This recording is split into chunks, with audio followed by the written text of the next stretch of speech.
और आज हम सब मिलकर उनको श्रद्धांजलि अर्पित करते हैं। और डेजर्ट फाउंडेशन 80 ने जो यहाँ लाइब्रेरी का नामकरण उनके नाम पर किया है वह बहुत ही सराहनीय प्रयास है। उनके लिए मैं सबकी तरफ से साधुवाद अर्पित करती हूँ। आज का जो हमारा टॉपिक है ग्रामीण शिक्षा युवा संवाद।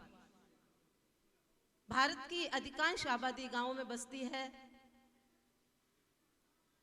गांवों से निकलकर बहुत बड़े बड़े पद पर ऑफिसर्स, राजनेता, डॉक्टर, इंजीनियर, पत्रकार सब अलग अलग फील्ड में अपना नाम कमाते हैं। इसलिए जो सबसे महत्वपूर्ण बात है वह है हमारी ग्रामीण शिक्षा पर पूरा हमें कंसंट्रेट करना, ग्रामीण शिक्षा की क्वालिटी को सुधारना।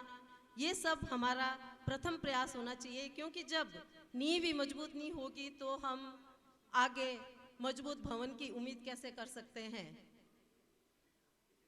मैं आज इस सभागार में उपस्थित बच्चों से कहना चाहूंगी कि सबसे पहले वो अपना लक्ष्य निर्धारित करें। हम सब भी पहले आप ही तरह उस पंक्ति में थे।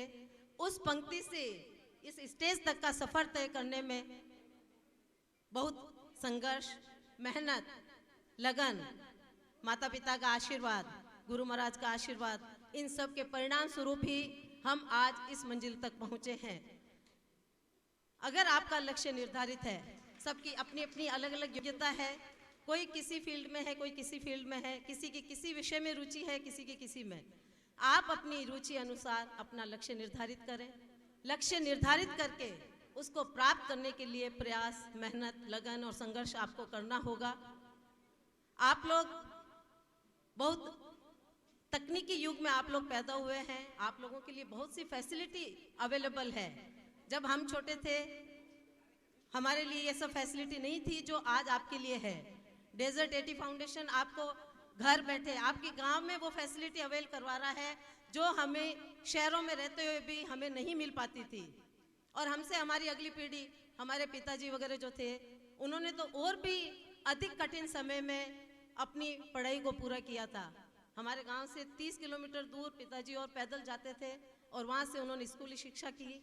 आज मैं अपने दादाजी को याद करना चाहूँगी कि वो अनपढ़ होते हुए भी उन्होंने 1957 से 60 के बीच में, मेरा गांव सांचौर हेमागुड़ा में है, तो 1960 में उन्होंने अपने प्रयासों से चंदा करके हमारे गांव में स्कूल का निर्माण किया। और वो मुझे लगता है कि उस समय के हिसाब से उनके लिए उनके द्वारा किया गया एक बहुत महत्वपूर्ण कदम था। और उसका परिणाम है कि आज जब गांव में देखती हूँ तो हर घर में एक सरकारी आदमी है। सबसे पहले मेरे पिताजी थे जो गांव से बाहर निकलकर इंजीनियर बने और उन्होंने अपने पद पर रहते हुए समाज के लिए, बिजली विभाग के लिए बहुत से कार्य किए। तो वो शायद हम सब के लिए प्रेरणा स्रोत बने। और उनकी प्रेरणा से आज भी मैं देखती हूँ कि गांव में न केवल लड़कों की बल्कि हमारे गांव की लड़कियां भी शिक्षा में काफ़ी अग्रणी है। कुछ न कुछ, कोई न कोई सरकारी पद पर वो आसीन है। कुछ के लिए पिताजी प्रेरणा स्रोत रहे, कुछ के लिए हम बहनें भी प्रेरणा स्रोत रही, क्योंकि हमने पढ़ाई करके अपना जो मुकाम हासिल किया वो बच्चों के लिए अवश्य एक प्रेरणा का स्रोत रहा है। तो मैं आप सब बच्चों से कहना चाहूँगी कि आप अपना लक्ष्य निर्धारित करें। उस लक्ष्य को प्राप्त करने के लिए मेहनत और संघर्ष आपको करना होगा। जरूरी नहीं है कि हर वक्त, हर प्रयास में आपको सफलता मिले।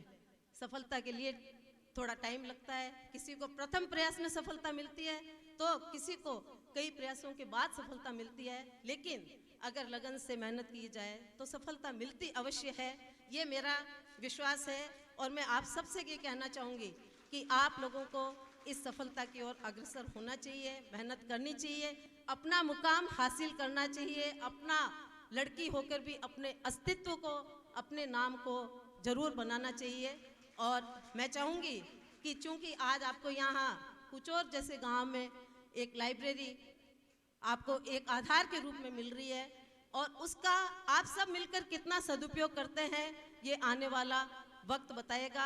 आपको डॉक्टर सुनील और उनकी टीम जैसे लोग लगे हुए प्रयासरत हैं कि कुछ न कुछ आपको वो फैसिलिटी दे, और ये अब आपको आना चाहिए उस फैसिलिटी को कैसे अवेल करें। स्टेज पर गांव की सरपंच महोदया विराजमान है। वो स्टेज पर आई अच्छा लग रहा है, लेकिन वो घूंघट में है, नहीं अच्छा लग रहा हमें। चूंकि जब महिलाओं को हमने ये जिम्मेदारी सौंप ही दी है, तो थोड़ा गांव के वृद्धजन को मिलकर थोड़ा सा प्रयास आगे करना होगा। मान सम्मान और इज्जत इसकी वो तो हमारी खुद की आंखों में है। हम लोगों ने घूंघट नहीं निकाला, इसका मतलब ये नहीं कि हमने मान सम्मान में कोई कमी रखी। परिवार के मान सम्मान को हमने हमेशा ऊंचा रखा है। और मैं आशा करती हूँ कि हमारी ग्रामीण महिलाएं जो चाहे रिजर्वेशन की वजह से ही आज इस मंच पर हैं, लेकिन किसी भी कारणवश से मंच पर विराजमान तो हैं, उन्हें थोड़ा सा आप मौका दें। ग्राम पंचायत की जो भी मीटिंग होती है, मैं चाहती हूँ कि ये जो युवा बच्चे वगैरह बैठे हैं उन मीटिंग्स में जाए, ग्राम सभाओं की मीटिंग में जाएं, तो आपको पता चलेगा ग्रामीण विकास की योजनाएं क्या है, ग्राम में कैसे विकास संभव है। जो ये हमारा स्कूल है, इसको आगे कैसे इसकी प्रोग्रेस की जा सकती है, बहुत कुछ ग्राम पंचायत पर निर्भर करता है।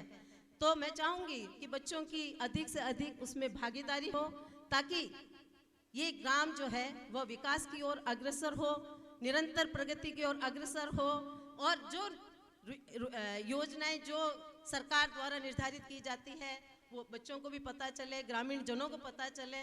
और जो स्कूल में है वहाँ पर स्कूल में रूम्स, टीचर्स, खेल का मैदान,